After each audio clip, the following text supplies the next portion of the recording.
94 miles into a 200-mile foot race in the Sierra Nevada mountains.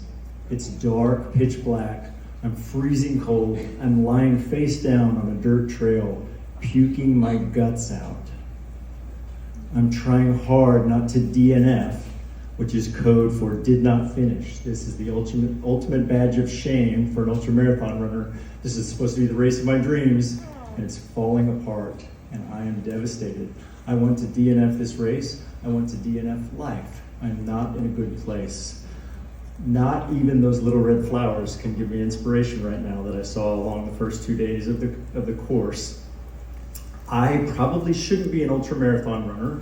I have lots of issues. I'm not your average ultramarathon running kindergarten teaching construction manager. I also have narcolepsy, and I have really bad stomach problems, Team IBS. And I have emotional issues like everyone. I have really high highs and I have low lows. And I do this because I want to strengthen my courage and have more guts in life to overcome difficult challenges. So I'm trying to draw upon all the strength that I've learned over the past 17 years. I'm trying to use the RFP, Relentless Forward Progress. I've learned in my ultramarathon running that I don't have to worry about mile 70 when I'm at mile 30. I have to worry about the next 3 feet. That's what I need to do. I pick myself off the ground. I start trudging along. I'm just zombie marching through the dark. I'm looking for the aid station at mile 100, which is the halfway point. I know my crew is there, and they're going to take care of me, but I'm going to tell them it's over. I can't do it. I draw upon strength from a friend who told me, don't quit before the miracle. Finish or get pulled. I'm trying to let those things inspire me, but it's really tough at this point. Somehow I make it into the aid station. I'm delirious. It's the middle of the night. My wife and my son put me to sleep. I mean, they don't kill me like a dog, but they help me get to sleep. I wake up and I'm gonna have this committee meeting. You know, I've got 4 hours until the cutoff and then it's DNF. I didn't make it. And I'm just devastated. And they don't bat an eye. They're like, come on, honey, you got this. They tie my shoes. They put a pancake in my hand. They kick my butt out on the trail and said, you got this. I'm still protesting. I take the next step with 100 miles to go. And I said, now I'm gonna finish this race. For the next 4 hours, I just crescendo. I get warm again. This is the middle of July. It snowed on me 4 times in the first 4 days. In the first 85 miles, everybody can, the first 85 miles is always easy, right? In the first 85 miles, having the time of my life, this is Lake Tahoe. It's 36,402 vertical feet of climbing in this 200 miles. That's a Mount Everest and a half.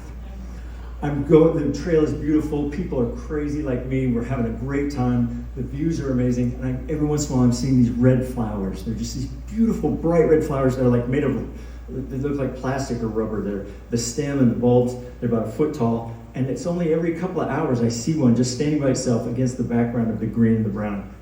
Gorgeous, beautiful flowers. And they're like cheerleaders. They're like flags along the course saying, you can do this, come on.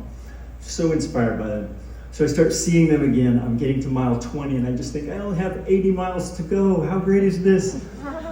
I realized what I went through last night and how bad I wanted to quit. And I've been there in my life before. And I yelled out to the forest to nobody. I said, I died last night and have been born again. And I thought, how many times did I feel this in my life before where I thought I couldn't make it the next step, but somehow I made it? How many things am I going to run into in the rest of my life? I don't even know what they are, but how many times am I going to think that the sun won't come up tomorrow? Don't quit before the miracle. You can do it. Hang in there, RFP. Go the next 3 feet. At mile 150, I'm getting more and more excited. Pretty soon I've got runner's high, like I'm overdosing on runner's high. My wife is very worried about me. I come into the aid station, I'm eating food like I never eat during a race enough, and I'm eating like 2 sandwiches. She's freaking out. I'm like, calm down. Having the race of my life, I get to keep seeing these red flowers. I'm so excited. I get to mile 180, and I only have 20 miles left. There are bears. People are seeing bears. It's just an incredible experience. You get up over the mountain, you see the lake again, and you're just so excited. I'm having epiphanies. I'm realizing, you know what? I'm good at seeing little red flowers in life. It is my gift. I feel like I'm in a retreat. I feel like I went to Tibet and a monk stood on my chest for 2 months or something. And I've suddenly given myself a nickname, like, I'm a treasure hunter. I have a new identity. I am the treasure hunter. My wife is very worried about me with mile 180.